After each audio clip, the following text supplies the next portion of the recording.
새벽을 깨워 주님 앞으로 나오신 사랑하는 성도님들을 환영하고 축복합니다.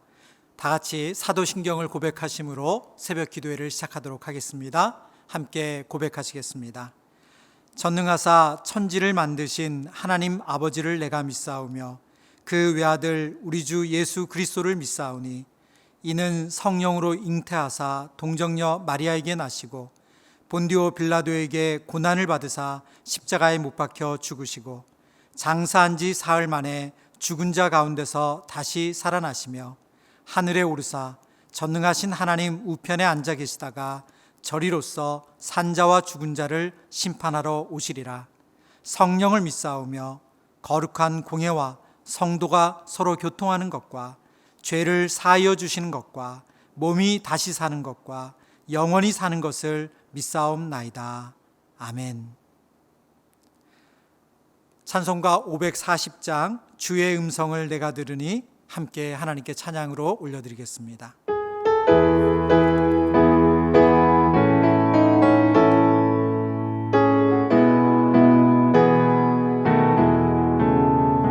주의 음성을 내가 들으니 사랑한다 말일세. 믿는 마음으로 주께 가오니 나를 영접하소서. 내가 매일 십자가 앞에 더 가까이 가오니 구세주의 흘린 보배 피우소 나를 정케 하소서. 주여 넓으신 은혜 베푸사 나를 받아주시고 나의 품은 뜻 주의 뜻같이 되게 하여 주소서.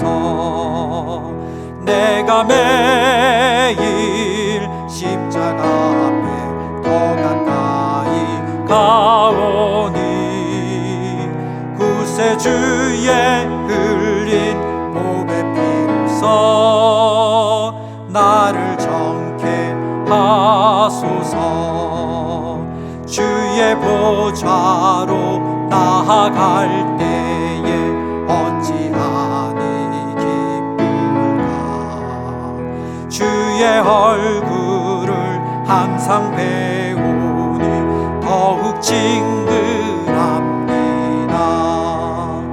내가 매일 십자가 앞에 더 가까이 가오니 구세주의 흘린 보배 피우소 나를 정케 하소서.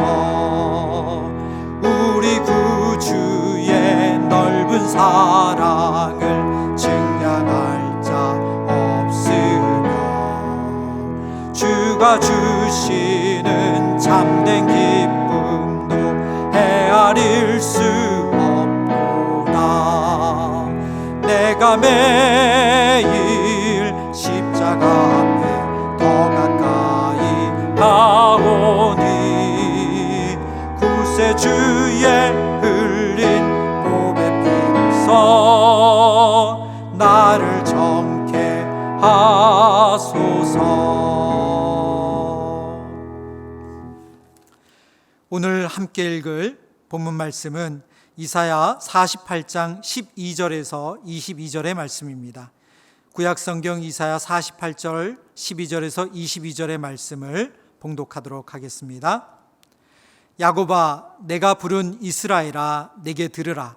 나는 그니 나는 처음이요 또 나는 마지막이라. 과연 내 손이 땅의 기초를 정하였고 내 오른손이 하늘을 폈나니 내가 그들을 부르면 그것들이 일제히 서느니라. 너희는 다 모여들으라. 나 여호와가 사랑하는 자는 나의 기뻐하는 뜻을 바벨론에 행하리니 그의 팔이 갈대인에게 임할 것이라. 그들 중에 누가 이 일들을 알겠느냐 알게 하였느냐. 나 곧 내가 말하였고 또 내가 그를 부르며 그를 인도하였나니 그 길이 형통하리라. 너희는 내게 가까이 나와서 이것을 들으라. 내가 처음부터 비밀을 말하지 아니하였나니 그것이 있을 때부터 내가 거기에 있었노라 하셨느니라. 이제는 주 여호와께서 나와 그 영을 보내셨느니라. 너희의 구속자시요 이스라엘의 거룩하신 이이신 여호와께서 이르시되 나는 내게 유익하도록 가르치고 너를 마땅히 행할 길로 인도하는 내 하나님 여호와라. 내가 나의 명령에 주의하였더라면 내 평강이 강 같았겠고 내 공의가 바다 물결 같았을 것이며 내 자손이 모래 같았겠고 내 몸의 소생이 모래알 같아서 그의 이름이 내 앞에서 끊어지지 아니하였겠고 없어지지 아니하였으리라 하셨느니라.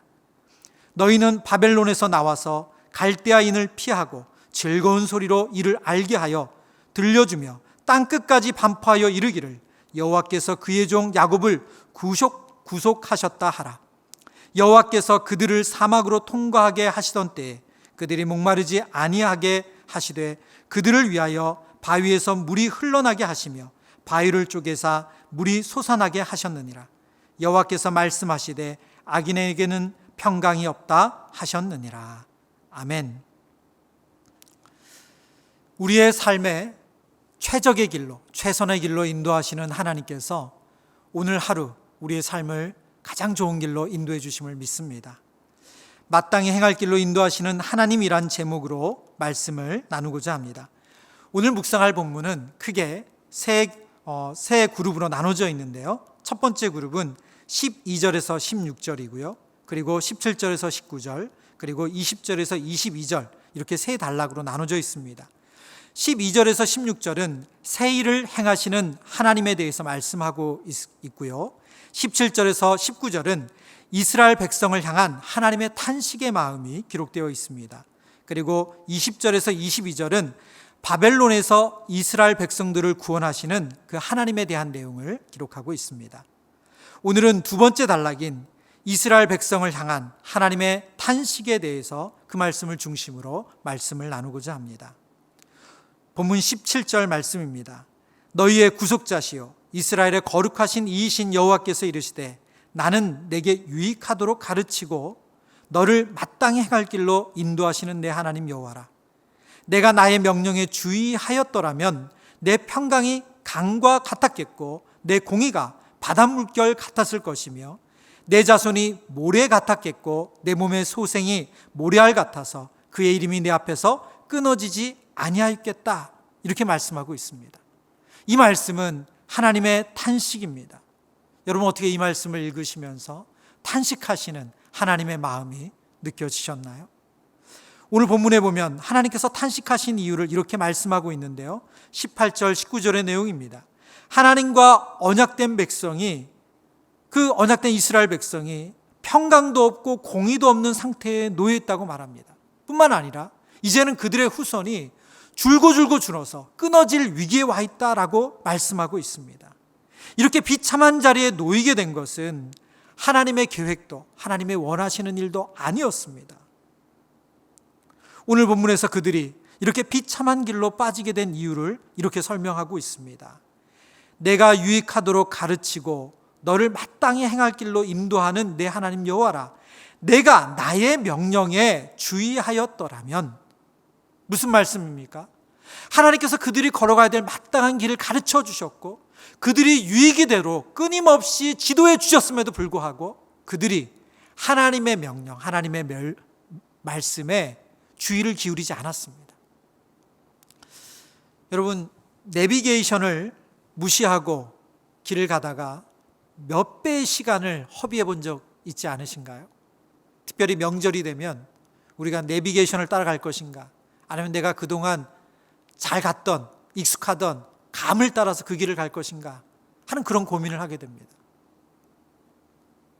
내비게이션을 무시하고 내 경험, 이것이 맞아, 이 길이 빨라라고 확신하며 갔다가 정말 생각하지도 못한 그 많은 시간을 허비하고 많은 일들이 우리의 삶 가운데 있습니다. 내비게이션을 무시하는 것은 시간의 손해로 그치지만 마땅히 행할 길을 알려주시는 하나님의 말씀을 무시하는 일은 오늘 본문의 이스라엘처럼 정말로 비참한 상황에, 하나님의 탄식할 수밖에 없는 그런 상황에 놓이게 됩니다. 자녀들을 보면서 이렇게 안타까움으로 탄식하는 부모님들을 종종 만나게 됩니다. 중요한 때를 허비해서 후회하며 많은 눈물을 흘리는 우리 자녀를 보면 부모의 마음이 무너집니다. 너무 안타깝습니다. 뻔히 잘못된 선택일 줄 아는데 아무리 말려도 말을 듣지 않아요. 귀 기울여 듣지 않습니다. 그리고 그 길 끝까지 가서 후회하는 거죠. 절망합니다. 그런 자녀를 바라보는 부모의 심정, 탄식이고 안타까움입니다. 지금 하나님은 이스라엘을 보시며 그렇게 탄식하시고 하나님의 길에서 벗어난 또 이스라엘과 같은 우리를 보시며 탄식하시고 계십니다. 그런데 본문을 보면 하나님은 탄식만 하시고 그 자리에 계시는 분이 아니십니다. 14절 말씀인데요. 너희는 다 모여 들으라. 나 여호와가 사랑하는 자는 나의 기뻐하는 뜻을 바벨론에 행하리니 그의 팔이 갈대아인에게 임할 것이라. 그들 중에 누가 이 일들을 알게 하였느냐. 하나님께서 사랑하시는 자를 통해서 하나님의 기뻐하시는 일을 행하겠다 말씀하십니다. 하나님의 의지, 하나님의 소망이 여기 담겨 있습니다. 본문에 사랑하는 자는 고레스 왕을 말합니다. 하나님께서 고레스 왕을 통해서 하나님께서 기뻐하시는 일, 곧 이스라엘 백성들을 예루살렘으로 다시 돌려보내겠다. 그 말씀을 말씀하고 있는 것입니다. 어떻게 소망과 회복의 메시지를 하나님께서 우리에게 주시면서 또 그 안에는 하나님의 또 탄식이 묻어 있는 것을 우리는 확인하게 됩니다. 그렇지 않았더라면, 너희가 내 말을 들었더라면, 이런 하나님의 탄식이 소망의 메시지 가운데도 함께 들어 있습니다. 하나님의 진한 아쉬움이 그 속에 있는 것이죠. 오늘 이 말씀을 우리의 삶에 적용한다면, 그러면 우리는 어떻게 이 말씀을 가지고 하나님께 반응할 수 있는 것으로 가져갈 수 있을까요? 앞서 설명드린 18절 말씀, 내가 나의 명령에 주의하였더라면, 내가 나의 명령에 주의하였더라면, 이 말씀에 주의하다로 쓰인 동사가 의지적으로 귀를 기울여 듣다라는 뜻을 가지고 있습니다. 의지적으로 귀를 기울여 듣다. 우리는 자주 하나님에 대해서 오해합니다. 어떤 오해냐면 완벽하지 않으면, 완전하지 않으면 하나님 기뻐하지 않으실 거라는 생각이에요. 우리의 순종이 완전하지 않으면 하나님의 뜻에 부합하지 않아서 하나님 기뻐하지 않는다는 거죠. 그래서 아예 하나님께 귀 기울이는 것을 멈추는 것입니다. 이런 예는 예수님께서 말씀하신 달란트 비유에도 나타납니다. 달란트 비유에 보면 세 종이 나오죠. 5달란트 받은 종과 2달란트 받은 종, 그리고 마지막으로 1달란트 받은 종입니다. 위에 앞서 말한 2달란트, 두 명의 종들은 자신들이 가진 것을 가지고 장사하며 순종을 합니다. 그런데 1달란트 받은 종은 그것을 땅에 묻어둡니다. 그 이유를 성경에 보면 이렇게 말합니다. 주인이여, 당신은 굳은 사람이라 심지 않은 데서 거두고 해치지 않은 데서 모으는 줄을 내가 알았으므로. 여러분, 이 종이 바라보는 주인이 맞습니까? 종이 생각한 하나님이 맞습니까? 아닙니다. 하나님 그런 분이 아니세요. 종은 주인을 조금이라도 내게 부족하면 용납하지 못하시는 하나님으로 오해합니다. 하나님은 완전하지 못하면 만족하지 못하는 분으로 오해했기 때문에 자기는 아무것도 안 했다라고 변명하는 것입니다. 이 내용을 똑같이 오늘 본문에서 우리가 하나님의 마음으로 가져온다면, 너희가 내 명령에 주의하였더라면, 귀 기울여 들었더라면, 이 부분에 대해서 한 성경학자가 이렇게 표현했습니다.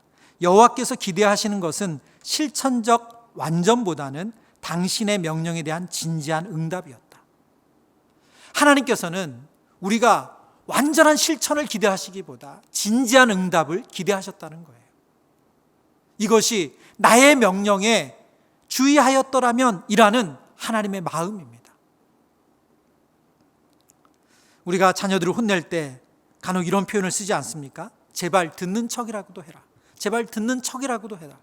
무슨 말입니까? 듣는 척이라니요, 너무너무 이야기를 듣지 않으니까, 귀 기울여 듣지 않으니까 조금이라도 반응을 보여달라는 것입니다. 반응을 보여라. 하나님께서 오늘 우리를 향해서 이렇게 말씀하고 있습니다. 내 말에 진지하게 반응을 보여라. 오늘 하루 하나님의 말씀에 귀 기울이기 위해서 이 새벽을 깨우신 성도님들, 오늘 하나님의 이 말씀, 내가 나의 명령에 주의하였더라면, 하나님께서는 우리에게 진지하게 반응하기를 원하십니다.